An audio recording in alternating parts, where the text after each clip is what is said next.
buenas tardes, amables televidentes, bendiciones para todos. Aquí estamos con otra entrega más de tu espacio, Yo Te Escucho. Hoy, miércoles 20 del mes de octubre del año 2021. Señores, miren, se observa la gran voluntad de reforma en los dominicanos. Ahora mismo, ustedes saben que el país está sometido a una revolución de reforma. Son muchas las cosas que se están haciendo para tratar de lavarle la cara al país en términos estructural, y que cuando nosotros de una forma u otra como dominicanos debamos presentar la cara en otros países, entonces podamos hacerlos con donaire, donde se vea que realmente existen voluntades sólidas de que el país cambie en términos institucionales en múltiples factores. Sin embargo, señores, uno de los factores más sobresalientes ha sido el esfuerzo mostrado por el presidente Luis Abinader en la voluntad política de poder establecer una policía moderna, una policía civilizada, y la verdad es que los pasos que en ese sentido ha ido dando han sido bastante gigantes. Muchas personas han criticado la actuación que tuvo el anterior director de la policía, Eduardo Sánchez. La verdad es que en un momento dado pudiéramos decir que él, que medianamente cumplió con algunas de las expectativas, pero la población dominicana ha venido demandando algo más, y es ciertos niveles de fortaleza, con la que yo entiendo que hay que tener ciertos niveles de cuidado, porque ustedes saben que realmente cuando se estimula mucho a los agentes policiales a que tengan las manos duras, a veces hay muchos excesos, pero la verdad es que como que se necesitaba hacer un pequeño cambio, había que dar una voz de alerta. Yo le digo que, y es uno de los ejemplos que con más frecuencia yo menciono, y es en los equipos de pelota, que a veces hay un dirigente que está haciendo un papel excelente, pero que resulta que los jugadores, los lanzadores, los bateadores, coa de picheo, ahí están también lo que son esos coas que hay en las diferentes posiciones, de primera, tercera, a veces no están haciendo el trabajo de ellos. Y por qué no mencionar también al receptor. Pero ¿qué sucede? Que cuando el equipo no está ganando y se quiere mandar un mensaje, pues casi siempre se parte por la parte más débil, que es el dirigente, porque uno dice, bueno, pero si yo tengo nuevos jugadores titulares y dentro de la banca tengo unos 8, 9 más, yo no voy a votar todos los jugadores, no puedo hacerlo, porque ¿cómo sustituyo a todos los jugadores? Vamos a mandar este metamensaje con el manager, entonces traen uno ahí que probablemente tenga menos capacidad, pero le levanta la moral al equipo y dice, no, miren, hey, ustedes son los mejores jugadores, nosotros tenemos que ganar esta serie, así que vamos a buscar la manera de hacerlo, y se trae 2 o 3 personas que están en la banca, que probablemente ese dirigente que estaba ahí con el tiempo, por amiguismo o por lo que sea, no lo estaba viendo, pero que en un momento dado pueden hacer el trabajo, y esos jugadores entonces se visten de gloria dando el batazo oportuno, y gente que usted dice, pero ¿y por qué estaba sentado ahí? Porque sencillamente cuando hay crisis, cuando hay momentos, hay personas que salen del anonimato y hacen su trabajo. Así que vamos a esperar a ver todo lo que sucede, señores. Miren, con relación, hoy hubo un simulacro a las 10 de la mañana de una catástrofe, de un terremoto. Desafortunadamente, por allá por San Pedro de Macorís, hubo un accidente donde una jipeta resultó averiada, chocó con un poste de luz, una ambulancia, hay un motorista. El caso es que hubo un triple choque y hay un motorista que se encuentra en una condición muy difícil. Y se entiende inclusive de manera extraoficial, se llegó a decir que incluso había perdido la vida, algo que nosotros no confirmamos porque no tenemos todo el soporte legal. Eso ocurrió en Consuelo. Eso ha generado mucha crítica y yo le pudiera decir lo siguiente. Yo entiendo que esos simulacros son importantes y aquí, al margen de que hoy no tuvimos el éxito esperado porque probablemente no se hizo la difusión adecuada con los niveles que demandaba la población, pero realmente son importantes. Hay algunos países donde se producen con frecuencia muchos sismos. Entonces ya la población la población de esos países está lo suficientemente preparada. Usted ve los niños en las escuelas que lo instruyen en ese sentido. ¿Usted me entiende? Por ejemplo, países como Chile, Japón, China, entre otros, en los Estados Unidos también se producen muchos terremotos. Entonces se hacen esos simulacros y ya la población dominicana, ya la población de esos países, cada vez que ocurre un evento de eso, que son impredecibles los terremotos, entonces ya los niños están preparados y afortunadamente cada día hay menos muertos. Ustedes han podido ver lo que ha sucedido en el vecino país de Haití cuando se han producido esos terremotos, a pesar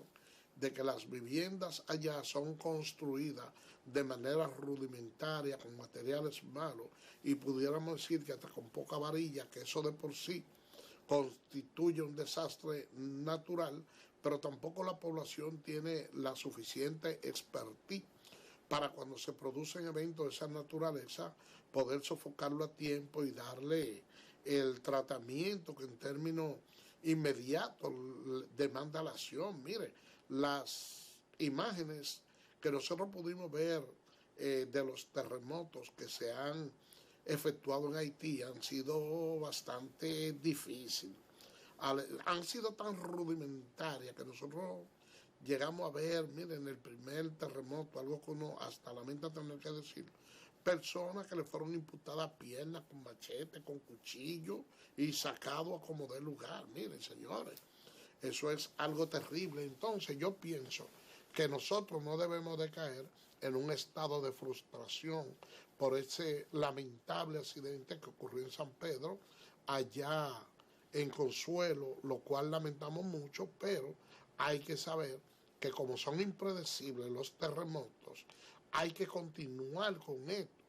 Y desafortunadamente, dentro de las cosas malas, pudiéramos decir que esto ocurrió en un simulacro, pero pudo haberse dado en la vida real y nosotros tenemos ese peligro latente. Así que las autoridades que no se sientan amilanados por eso y vamos a continuar, porque la vida tiene que continuar avanzando. Señores, vamos a hacer una breve pausa, entonces regresamos con más comentarios de interés y algunas noticias importantes.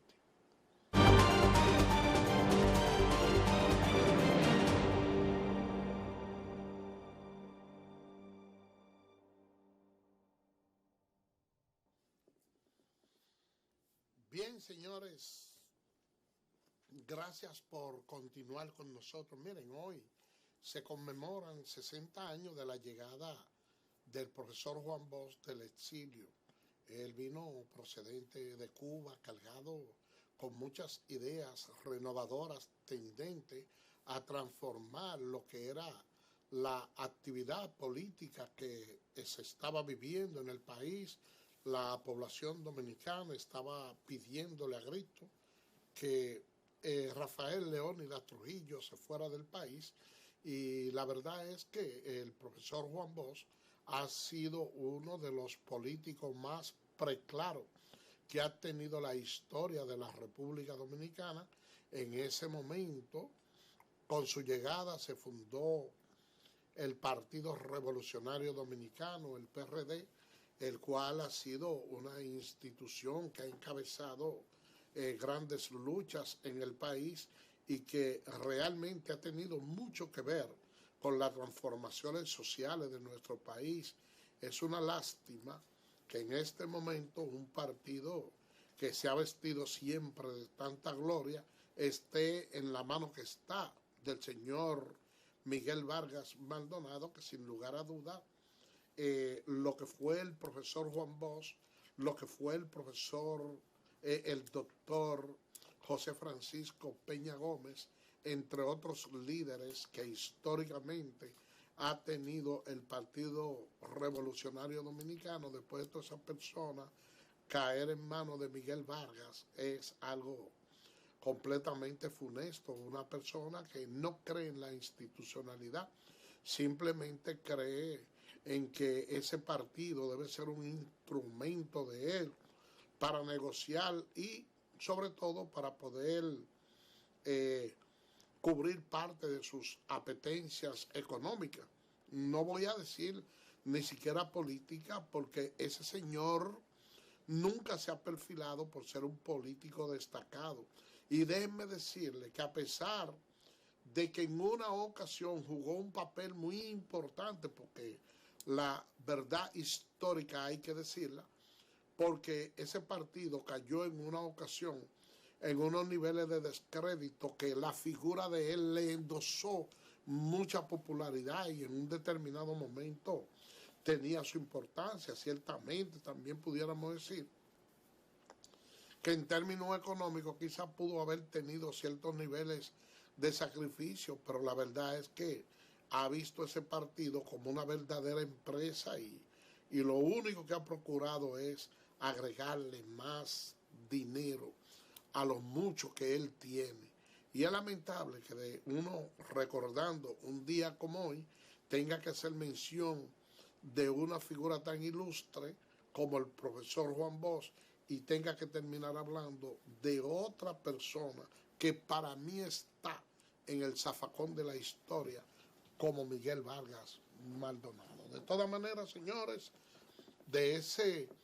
partido revolucionario se han desprendido otras organizaciones políticas, por ejemplo, el Partido de la Liberación Dominicana, donde el profesor Juan Bosch, que tenía una idea de llegar al poder, sobre todo con una clase, con un pensamiento político bastante depurado. De hecho, lo hizo así, porque el PLD en sus orígenes empezó como un partido de cuadro donde había círculo de estudio y era un grupito muy selecto donde el profesor Juan Bosch, a través de esa estructura, tenía inclusive teoría y técnica, una serie de revistas políticas de teoría y de técnica, en la cual le daba toda la semana, emitían unos boletines donde se le explicaba a la población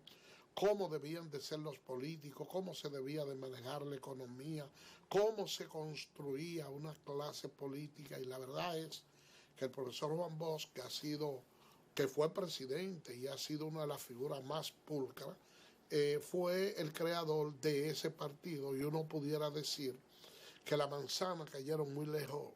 del árbol, porque el propósito que tenía el profesor Juan Bosch es que el Partido de la Liberación Dominicana fuera en que encarnara las grandes transformaciones sociales. Nunca pensó que dentro de su organización, sobre todo con sus enseñanzas, ese partido se iba a convertir en el más corrupto de la historia y que realmente muchos de sus seguidores se sienten avergonzados y otros que aún mantienen esa corriente, ese estirpe, ese pensamiento del profesor Juan Bosch, que a pesar de todas las luchas, de todas las batallas, se han quedado ahí. Y precisamente hablando del Partido de la Liberación Dominicana, está haciendo título de comentario en la mayoría de los medios de comunicación. ¿Por qué? Bueno, porque la Junta Central Electoral emitió una resolución, la 028, en el cual entiende que esa institución ha estado desarrollando hasta cierto punto campaña política de manera extemporánea y ha puesto, si se quiere, algunas regulaciones, ha dicho la forma en que se debe estructurar la campaña política, lo que ha provocado, no sé si calificar con justa razón o no, pero lo que ha provocado la reacción de algunos de los miembros del Partido de la Liberación Dominicana. Ahora bien, la Junta Central Electoral, al momento de emitir la resolución, recordó los artículos 41 y 50 de la Ley de Partido Político, es decir, que son esos artículos los que rigen la fecha en que se deben de hacer la campaña. Y cuando usted ve que una institución dice, mire, yo me estoy amparando en estos textos legales para prohibir esto, entonces se trata de que no es una posición peregrina, sino que tiene una sustentación legal. Ahora bien, ¿qué uno pudiera decir con relación a la protesta que tiene el PLD en ese sentido?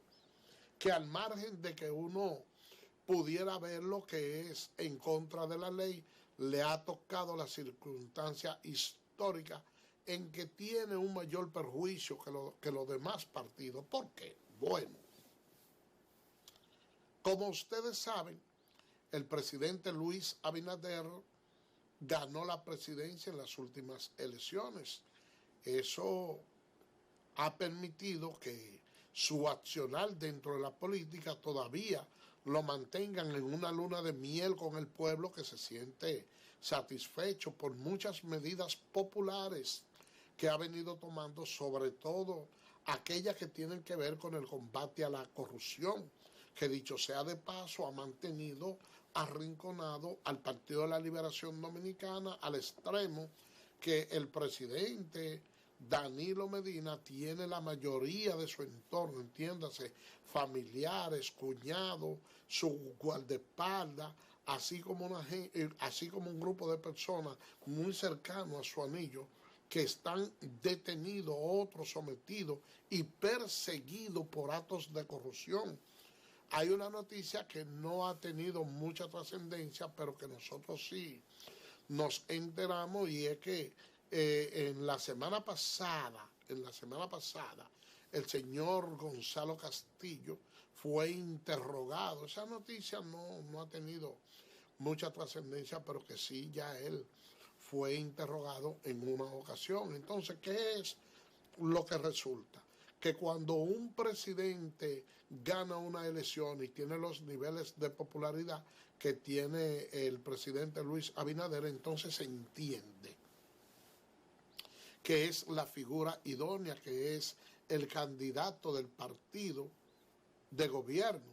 Aunque en esa parte el presidente ha sido bastante cuidadosa y no ha dado a conocer, pudiéramos decir, de sus propios labios la intención de continuar. Sin embargo, dentro del mismo partido hay corriente política y dirigentes que muestran su satisfacción de que el presidente pueda continuar al frente y ser el candidato oficial del partido, y en esos términos se expresó el expresidente Hipólito Mejía y otras personalidades del partido. Resulta que a través de todas las actividades que hace el presidente de la República, entiéndanse, inauguraciones de obra, entre otras cosas, entonces se ve que eso puede endosarle hasta cierto punto simpatía y le da una mayor potenciabilidad en caso de que quiera ser presidente de la República. Todos sabemos lo que ocurre con el doctor Leonel Fernández, que salió del Partido de la Liberación Dominicana en una ruptura histórica de ese partido, formó su propia fuerza política, participó en las elecciones, y a lo interno de esa institución no se vislumbra que haya nadie por el momento que pudiera hacerle sombra para las aspiraciones presidenciales, por lo que la población dominicana en su conjunto lo asimila como el candidato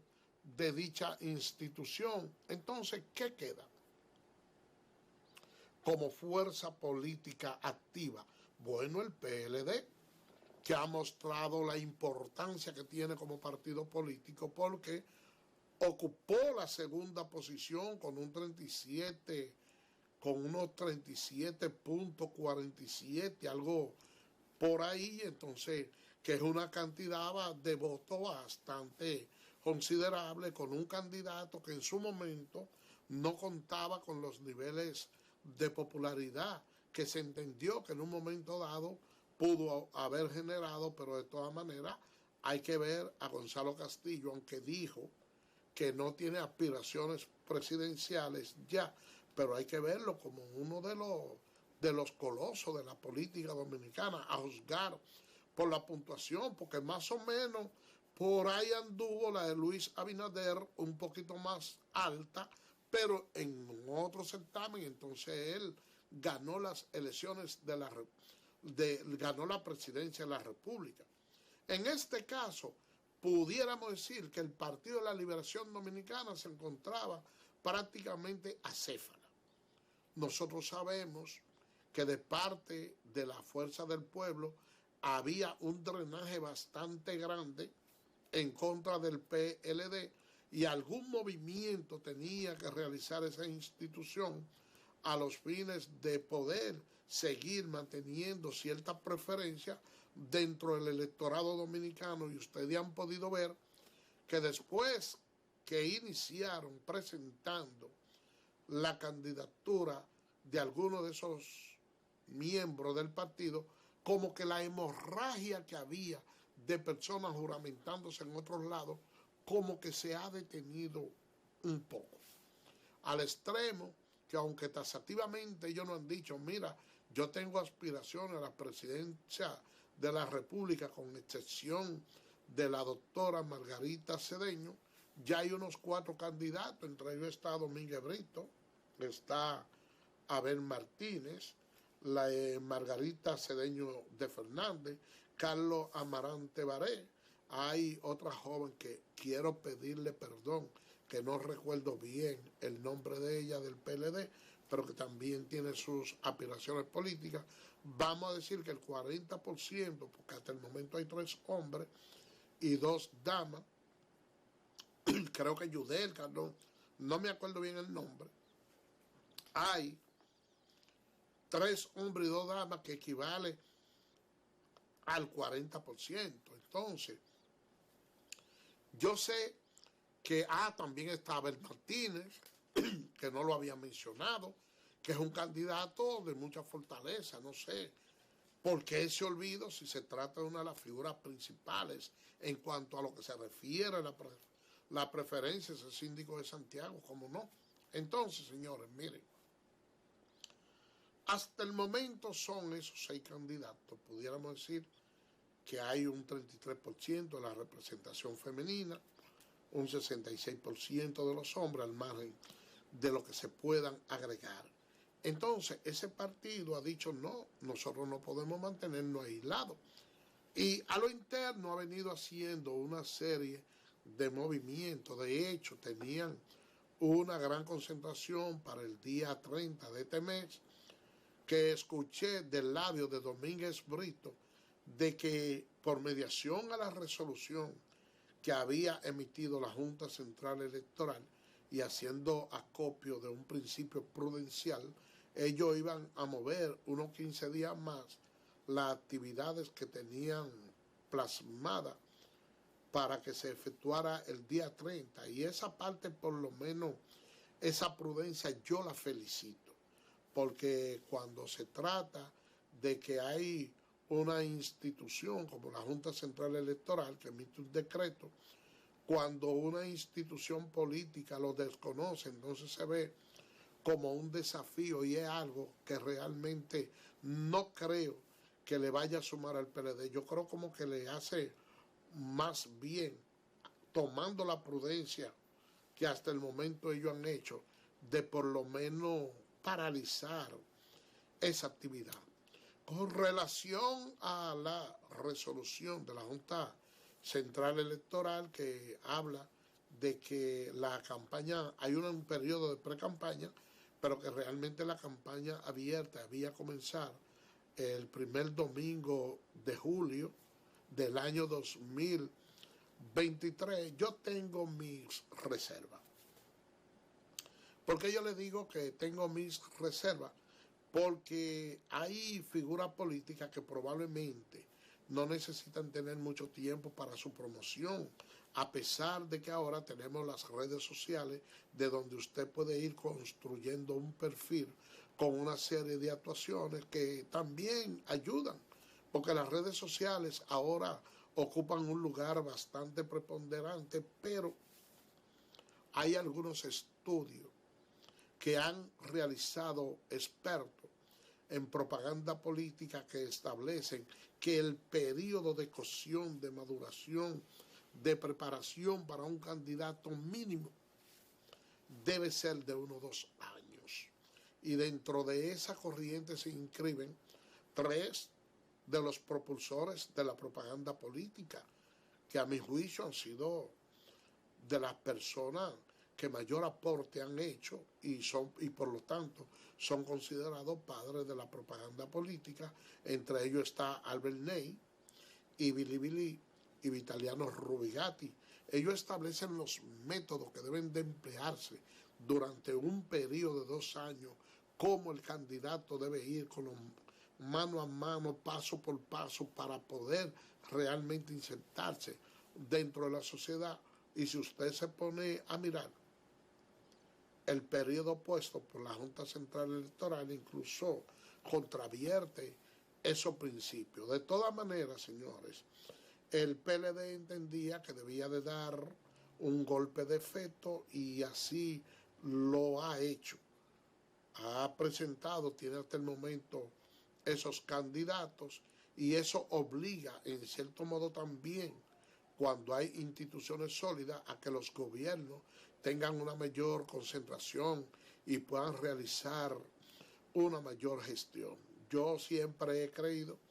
que esa organización que tiene unos 20 años de gobierno, 12 por parte del doctor Leonel Fernández, 8 por el doctor Danilo, por el licenciado Danilo Medina, 20 años de gobierno, señores, es mucho en un país de una sola institución, y todo el mundo sabe con los niveles de corrupción con que se manejaron ahí, que hay personas que tienen muchísimo dinero y que tienen la estrategia de cómo hacer daño en un momento determinado. Yo recuerdo que cuando el gobierno de Hipólito se implementaron una serie de maniobras que pusieron, pudiéramos decir, el gobierno con la cabeza, con los pies para arriba y la cabeza hacia abajo.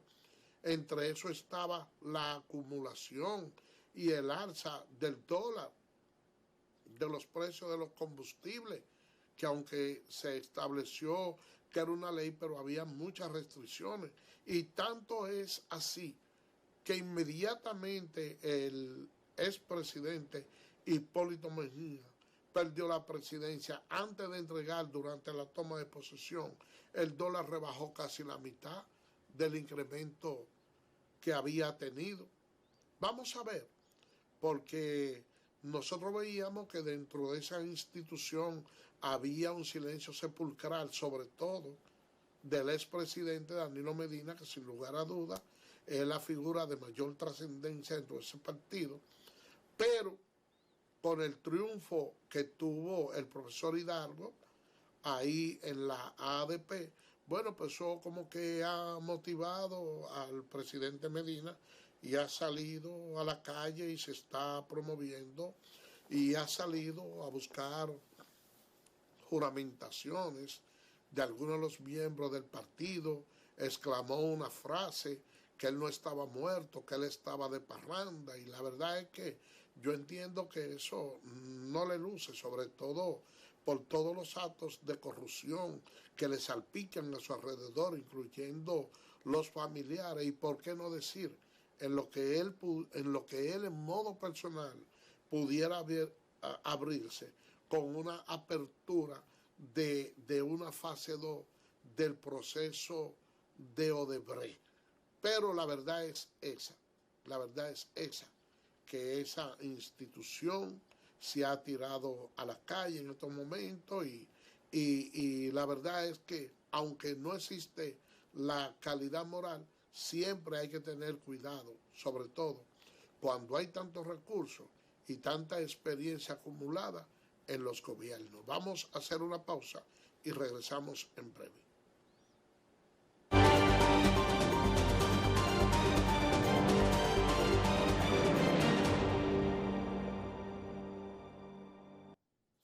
Bien, gracias por permanecer con nosotros. Miren, hay algo de lo cual debe cuidarse el gobierno. Hay que establecer de manera clara si ciertamente se va a producir la reforma fiscal o no. Yo le digo esto, porque aquí en este país se tiene como norma de que los comerciantes como que sienten poca regulación y cierta presión por los organismos del Estado para que los precios de los artículos de primera necesidad mantengan un precio estable como lo mantienen en otros países. Por ejemplo, aquí hay la libertad de comercio. Y una empresa hoy tiene un producto determinado en un precio y resulta que al otro día decide aumentarlo, pero no hay un consenso con la población, no hay con las autoridades ningún tipo de consenso, sencillamente que cada quien pone los precios y fija lo que le da su gana. Por ejemplo, yo le digo, mire, se ha hablado de que posiblemente se haga una reforma fiscal para el próximo año, que es algo que Lisandro Macarrulla, al momento de establecer y hablar del presupuesto general de la nación para el año próximo, ha dicho que no se han insertado ni se cuenta con recursos que se puedan obtener de esa reforma. Pero ya en ese sentido se han pronunciado los empresarios, porque se puso de manera extraoficial ahí a circular un paquetico que, si bien es cierto que del gobierno se ha negado que haya emanado de ahí, por lo menos ha servido de base para que haya hasta cierto punto ciertos niveles de aceptación. El presidente Luis Abinader en todo momento ha buscado la manera de ver cómo no se afecta a la población dominicana, y yo diría que dejó pasar los mejores momentos para por lo menos estructurar y haber dejado establecido lo que era esa reforma fiscal, sobre todo montándose en la crisis que él encontró y que la población dominicana conocía, aunque no fuera aplicable en términos inmediatos por el tema de la pandemia, que la población no lo iba a soportar, porque realmente es difícil eso. Todo parece indicar que el presidente ha puesto sus oídos en el corazón del pueblo y se ha dado cuenta que hablar de reforma fiscal es bastante fuerte, sobre todo en unos momentos donde algunas personas le están presentando algunos nichos de donde puede recaudar dinero. Sobre todo se ha estado hablando de que en la República Dominicana dos de los ejes esenciales de la recaudación son el impuesto sobre la renta y el ITEVI, que es el impuesto a la transferencia de los bienes industrializados. En uno de ellos se tiene pudiéramos decir que se deja de cobrar un 61%, que es y un 45% del ITEVI y un 61% del impuesto sobre la renta, que ahí pudiéramos decir que sobrepasa el 100% de las recaudaciones que nosotros tenemos. Pero también hay otro nicho, y es en el sector informal, que ocupa la mayor parte de los empleos en la República Dominicana. Entonces, en ese sentido, no se ha podido establecer una política que le permita que ese sector informal, que genera muchos recursos, esté insertado en los aportes tributarios del país. Pero yo diría, además, que hay otros nichos que nosotros no estamos contemplando, sobre todo del mismo sector formal. Ustedes ven que cuando se produjo la crisis por la llegada del COVID-19, entonces muchas de las empresas establecidas en el país tuvieron que buscar auxilio en el gobierno, en esos programas que tenía, sobre todo Quédate en Casa, Solidaridad y una serie de cosas donde a través de esos planes el Estado Dominicano le garantizaba a muchos de esos empresarios parte del salario de los trabajadores. Pero ¿qué resulta? Que cuando esas empresas trataron de buscar esa solidaridad de parte del gobierno, hubo más de un 70% de esas empresas que no calificaban. ¿Por qué? Porque sencillamente no le pagaban a los trabajadores la seguridad social y estaban operando de manera fraudulenta. Entonces yo diría que a través del Ministerio de Trabajo, que ya tienen informaciones de todas esas empresas, es un momento para que los inspectores de trabajo empiecen a hacer valga la redundancia, a hacer su trabajo. Entonces empiecen a girarle alguna visita a esas empresas con mira a que ellos incorporen a esos trabajadores en la seguridad social, que dicho sea de paso, señores, miren, se le haría un aporte bastante significativo. Estamos hablando de un aumento del 70% de las recaudaciones que pudieran tener las TCS. Oigan bien de lo que estamos hablando. ¿Y por qué no decir que ya, si también se logra insertar ahí ese sector informal, entonces de cuánto nosotros estaríamos hablando? Todos esos nichos yo pienso que deben de ser explorados antes de decirle a la población dominicana que va a haber una reforma fiscal para aumentarle algunos impuestos. También, señores, tenemos que sentarnos a hablar de algunos gastos que resultan superfluos, porque una reforma fiscal debe venir acompañada de una serie de medidas positivas que puedan impactar de manera favorable a la clase media y sobre todo a la clase baja. Yo le digo esto porque en nuestro país la clase media, la más sufrida, es la que tiene que cargar con todos los rigores, con toda la carga, y eso no debe ser así. Debe ser una carga completamente equitativa. Por eso yo tengo temor, porque cada vez que se habla de que va a haber una reforma fiscal, entonces esos comerciantes agiotistas que quieren una doble tributación, cuando se anuncia el aumento de algo, ellos aumentan antes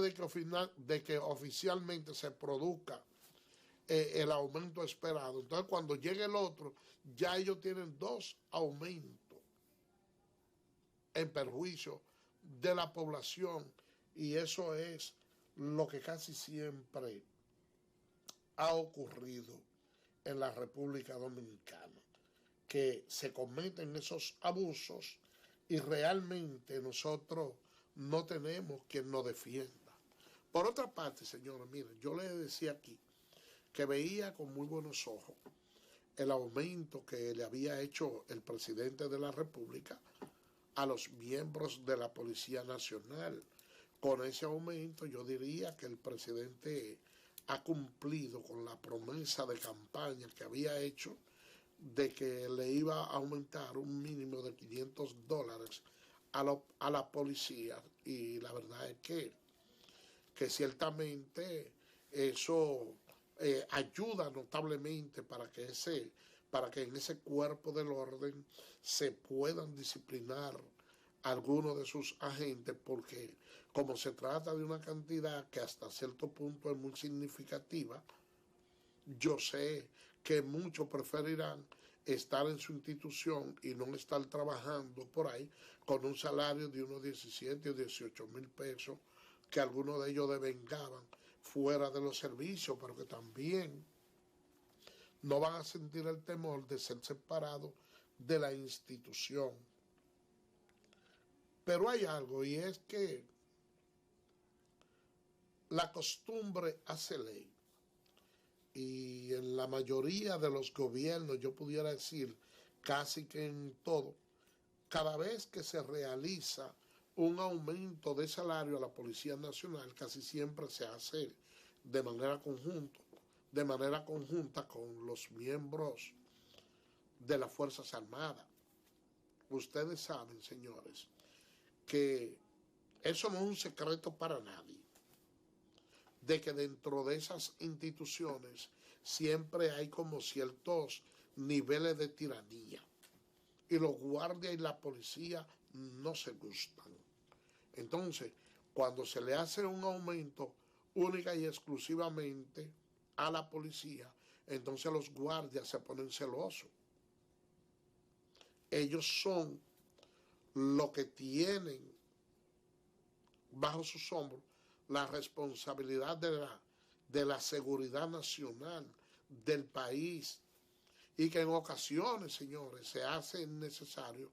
por una serie de factores que ya se han estudiado,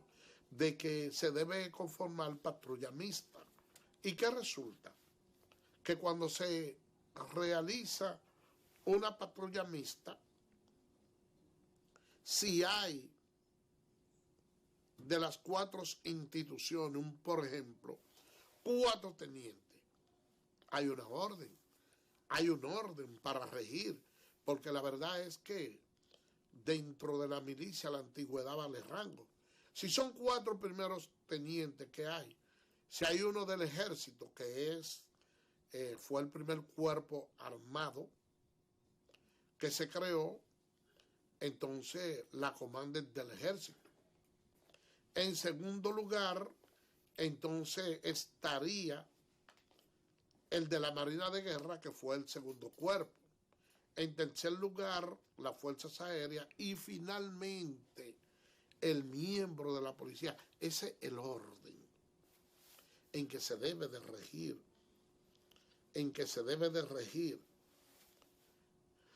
esa patrulla mixta. Ahora, cuando usted sale a la calle y entonces hay un comandante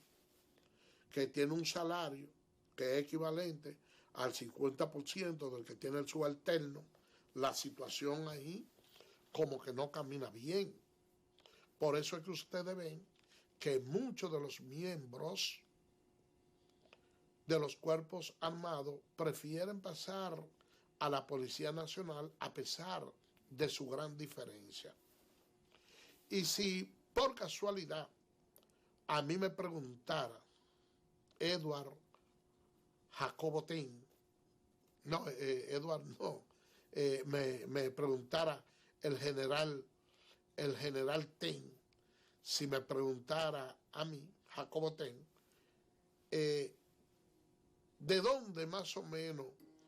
pudiera obtener que algunos de los miembros de la Policía Nacional tengan ciertos niveles de disciplina y puedan hacerle mayor aporte a la población, yo le diría lo siguiente, señores. Mire, dentro de esas 4 instituciones que yo le acabo de mencionar a ustedes, la mayoría de los atletas quieren formar parte aquí de la policía y de las Fuerzas Armadas. ¿Por qué? Porque el atleta tiene poca protección. Y cuando esos cuerpos policiales y armados enganchan a una persona al equipo de deporte, ellos se sienten bien porque es una élite muy pequeña la que entra ahí, son selecciones, pero si esos cuerpos deportivos son ampliados a su máxima expresión, se mantiene una selección que son los que van a representar a la institución. Los demás pudieran tirarse a la calle, personas con preparación de karate, de lucha, de boxeo, de judo, pudieran hacer servicio. Y dentro de esa misma competencia intramuro que se van dando entre ellos, bueno, pues sencillamente la selección de esos equipos, pues de manera constante se van a ir mejorando. Entonces ya habrá un personal ahí que hará menos servicio y que se dedicará a representar su institución en términos deportivos. Porque yo le voy a decir algo. Cuando usted agarra un karateca con los niveles de disciplina que reciben dentro del dojo o la escuela, no le puedo decir ahora porque tengo mucho que no visito un dojo, pero en aquellos tiempos la disciplina de karate era tan fuerte como la de los militares. Déjenme decirle que cuando una escuela de karate o a un dojo, como se le dice, entraba un cinta negra, un cinta marrón, que era de lo que se le llamaban senpai, porque eran superiores, los estudiantes que estaban ahí, que tenían menor grado, tenían que tributar al senpai. Saludo a su senpai. Y usted veía a todos esos karatecas con esa disciplina, saludando a sus superiores. Eso es dentro del karate, pero si aparte de eso también tienen la disciplina militar, personas con preparación, que no tienen necesidad de abusar de la ciudadanía, y usted lo envía con esos niveles de disciplina a la calle, entonces usted se dará cuenta que vamos a tener una policía más civilizada. ¿Por qué? Porque dentro de las escuelas de karate, aquellos estudiantes que abusando de los conocimientos agredían a los ciudadanos en la calle y se lucían peleando, dándole golpes, bueno, pues también recibían sanciones en las escuelas de karate. Eso estaba penalizado. Los sensil o los profesores le ponían castigo y se le hacía la advertencia a la persona y se amenazaba de que se iba a expulsar si salía a la calle a agredir antojadizamente a los ciudadanos sin ser militares. Entonces, imagínense que se junten esas dos disciplinas. Entonces ya nosotros vamos a tener una policía en la calle completamente cheia, porque a veces uno se encuentra con unos sargentos y unos tenientes que tienen la barriga más grande que la mía prestando servicio. Y a veces usted ve a esa persona que no tiene la suficiente destreza ni preparación, como los ciudadanos lo agarran en la calle, lo ultrajan, lo tumban, juegan con ellos, y eso le hace daño a la imagen del cuerpo del orden. Así que yo le pido al nuevo director de la Policía Nacional, así como también a los miembros de las Fuerzas Armadas, que dentro de su selección de deportistas de combate integren, que hagan el llamado a admisión en esas escuelas de karate y que tomen en cuenta básicamente esos muchachos que practican artes marciales, boxeo, judo, para que lo integren dentro de las filas policiales, y ustedes verán que nosotros vamos a tener un mayor grado de civilización, una policía además que pueda someter a la obediencia a un ciudadano sin tener que darle un tiro, sin tener que darle un macanazo, y eso va a influir notablemente en lo que es la reforma de la Policía Nacional. Señores, por el día de hoy hemos llegado al final. Mañana, Dios mediante, estaremos con otra entrega más de su espacio. Yo te escucho. Así que, bye bye.